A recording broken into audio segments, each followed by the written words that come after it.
dashboard. Ayan. So, ito naman yung natin. Ayan.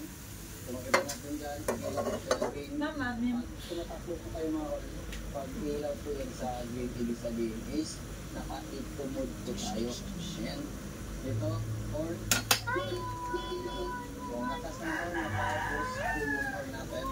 Please request sa ating customer. Then dito, meron tayong 9 inches under touchscreen stereo with reverse camera. Then ito is yung ating shifter lever. Yung ating overdrive switch dito. Ayan, makita natin sa ditaas ng pan o gilid left side. Meron siyang OD off light. Ayan. Ito naman yung shifter natin. Then makita natin yung ating aircon switch. Ayan, easy switch. Then ito yung ating hazard switch nandito. Ayan. Try Colgate Fresh Confidence. Now with 10 times longer lasting cooling. Pag mag-inasal, chikin-inasal, mapapasarap ang kain. Dahil sa iyong tamis at iyong linamnam, solve ka sa iyong sarap. Yan o. Kita natin. Tapos yung dashboard natin mga call is back to original po yung kulay ng ating dashboard. Yan po yung kulay ng dashboard natin mga call. Tapos dito yung ating glove, din yung kagandahan sa mga unit natin na mga D17 is marami po siyang cup holder or bottle holder. Isa, dalawa. Idol, sa ating unang single makaksyon nandito si Lester Garate. Siya ay nagtapos ng criminology daw, Idol, at isang board passer. Nais niyang ilapit kay Idol na sana ay maging isa siyang pulis dahil sa pangarap na niya ito noon pa lamang. Gusto mo maging pulis, sir? Magandang hapon po sa inyo. Sir Lester, po, sir. Ilan taon po kayo? 22 years old na po ako, sir. Okay. Gusto niyo maging pulis, dumaan kayo sa proseso tulad ng graduate sa criminology, nakapass kayo ng board, exam. Opo. Ano nangyari? Ba't hindi pa rin kayo pulis? Yun nga po, dahil nga po daw sa may height requirements din daw po sir na kailangan po ay at least 1 meter and 62 centimeter po. Minimum po yun, sir. Kaya nga po, hindi ko kasi mabilang 1 centimeter. 5'4" po yun, sir. Symmetric system. Kaya po umabot lang po ako ng 1 meter and... Hindi, wag mo i-meter. Yung alam ng lahat. Ako, alam mo ako, 5'8", ikaw, ano? 5'3" point something lang po ako, sir. 5'3" point something ka. Ilan ba dapat ang requirement? 5'4" po. 5'4". Opo. So kapos ka lang ng 5'3" ka. Opo. Kapos ka ng 1 inch lang. Opo, mga... Biga ko na Biga na eh. Biga na yung pata niya. Biga. Tapos, pumunta ka na sa mga iba't ibang tribo para ampunin ka. Pero walang tribo gusto mo tapusin. Kasi pala, may exemption. Pwede hindi mo ulit yung height of basta merong isang tribo, mga katutubo, na sinasabing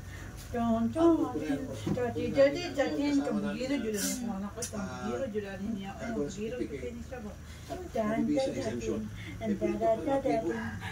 Meron po sa amin yung matibo. Pumunta po ako dun sa makawa ko na hindi ako ma-release ng recommendation na ma-release ng certificate ng NCIP office. Ikaw ay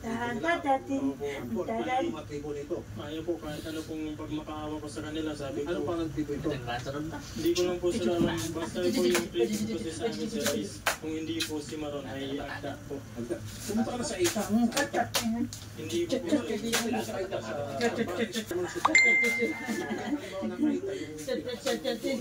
Ikaw ay naampun nito. So, yung certificate, yung SAP office po, yung National Commission on Indigenous People, yung galing mo po sa is recommendation po yan. Walang tanong ko tubig eh, yari tubig yun. Na magbigay siya ng recommendation. Walang tanong ko tubig eh. Tubig yun na. Sagli lang hantod mahubos siya para mahumo. Certificate na ikaw ay Ang tabunan. tinaampun nito. Magawas-awas sa ano eh. Gibutan mo, Esther. Kasi ay waiver po yan sir. Bakit, pero bago yan, bakit bago natin kausapin yun sa recruitment sa PNP, bakit gusto mo maging police? Butay ka may asukag Sir, ito po talaga sila yung pangarap ko. Tapos nung bago po ako mag-apply na mag-enroll nung college ako kasi nag-working student po ako, yun po sila yung available na kurso. Tapos parang hindi ko rin po malaman na basta po parang may bumulong sa akin na ito yung piliin mo. Kaya pinapatuloy ko po ito sir sa pamamagitan po ng pagiging working student ng college ako. Tapos dahil po sa sinapasan, para makapag-exam naman po ako at nagtatrabaho po ako mismo doon sa bilang gwardiya. Nag-aaral po ako umaga tapos nag-duty po pagkagabi. Tapos ang sakit lang po sa loob may sakit na nga po yung nanay ko, wala rin po akong magawa. Kasi nga, maraming bihis na po akong nag-a-apply sa kahit anong unit nga po sila ng PNP organization. Sabi ko kahit ano, kahit saan, willing po ako kahit sa SAP, kahit mahirap yan. Okay lang po sa akin kasi yung nanay ko may sakit. At yung mga kapatid ko, ako lang po kasi yung nakapagtapos ng kolehiyo dahil ako lang yung nabigyan ng chance na maging working student. Tapos na lang po ba sa sahig, pawawala lahat ng pinagpaguran ko at mga pangarap ko. Yung masakit po kasi sir marami naman po matataas na pulis dyan. Pero nasasagot sa mga kalukuhan. Ang hate po ba ang dahilan? Yan po ba ang basihan upang masabi natin na ang isang pulis ay magagawa na ng maayos ang tungkulin? Hindi naman po lahat ng trabahong pulis nangangailangan po ng hate, di ba?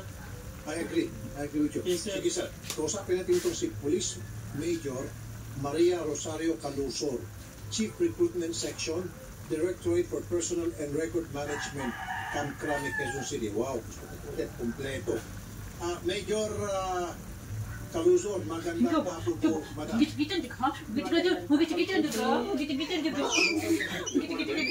sa isang Gitod ka ha? Mulit adjud ka ha? Gitod ka na o? Hindi ka bantay ah. Sabi niya nga po kanina yung dapat madaling maintindihan. Okay, sige. 5'4", yung hindi dapat bababa sa 5'4" or 1.6 meters na height para sa lalaki. At kapag ka naman po sa babae ay 1.67 meters or 5 hindi ko dapat bababa niya. Ma'am, kung konti lang stretch, half an inch lang difference, hindi pa rin pwede. Hindi pa rin po sir pwede kasi po ito po yung nagataas sa ating batas sir sa RA 8551. Ayun po sir, alam ito di ano po ng ating anak kong first name na natin. Mr. Garate. Opo, alam ko po ma'am. Alam niyo diba? Kasi isa yan sa pinag-aralan sa kurso mong kinuha, diba? Dahil po doon sa RA, isang batas yun. Republic Act, ano number po madam? Ulit? 8551 sir. Okay, nakasado na dapat ang isang pulis ay hindi bababa sa 5'4" ang taas. Na lalaki po. Pulis na lalaki. Ano po yung mga exemption dyan? Meron po tayo din naman. Siguro hindi naman po natin sir. Yung hindi aabot po sa height. Masigurado di. Kadagag mga parang maestro na lang. Kasi at least alam niya na wise na rin kaalaman na tungkol sa national condition. Kanya siguro kung ano. Sa pagkikit niya, nag-aay sa, nag-ano po siya. So ito po, meron silang mga requirements ng din. Kasi si NBI silang ito makapag-state pa sa niya na kung ano yung requirements ng NBI dahil NBI po sa kanyang nag-grant. Then ito ba ay pwedeng na-consider doon sa kanilang ano po sa kanilang pagkikuhan. Ma'am, example. Kasi pinaglahat ng klaseng indigenous people group. Tinatapat siya. Ngayon sabi ko, susubukan ko makiusap. Meron tayong mga kaibigang AITA dyan sa Zambales. Ang kailangan lang na pala certificate na parang pinapout siya na siya hindi na iba sa kanila or siya inaampo nila. Would that be enough? Para ma-wait yung Bebe na certificate na on-turn. Ipapait lang po yan kung saan siyang pinag-ending. Alam na po kung saan manila kasi na nga kanina marami na po siyang pinaplaya na unit ng NP pero hindi pa rin siya natapos. So, kung halimbawa kung mag-open na tayo para sa 2019 at meron na po siyang certificate na siya ay in-acknowledge na po ng NCIP. NCIP? Opo, yung National Commission on Guiding People. Sino po yung mga taong Okay, siguro na? po ng NCIP natin? Ito po yung Ano po mga pangalan dyan? Opo, ito po yung isang Pataki ng agency po lipikas, ng pero naman, government natin sa ano po sa katulad nga po ng nabanggit kanina ay sa yung tribo po. Okay, sige ma'am. So, Opo. doon siguro kami makipag-usap ngayon. Ngayon at least nakuha na namin lahat ng important information sa inyo. At hingi pa kami ng karagdagang impormasyon kung paano po ma-waive yung kanya, yung 5 foot na height sa kanya. At kapag halimbawa meron na pong isang tribo na magpapautos dito kay Mr. Garate. Okay ma'am? Sige ma'am, salamat po ma'am. Okay po, maraming salamat din po. Odette, tawagan yung NCIP. So yan ang gusto ko makausap. So sa ngayon, nananawagan po kami, baka meron pong people in group tulad ng AITA, ng katutub ng AITA, Tagbanwa sa Palawan to. Matagal na kasapalo sa Palawan. Maraming kilala mga taga ng Tagbanwa. At kung ano pa pong indigenous group. Kung gusto niyo pong makatulong dito kay Mr.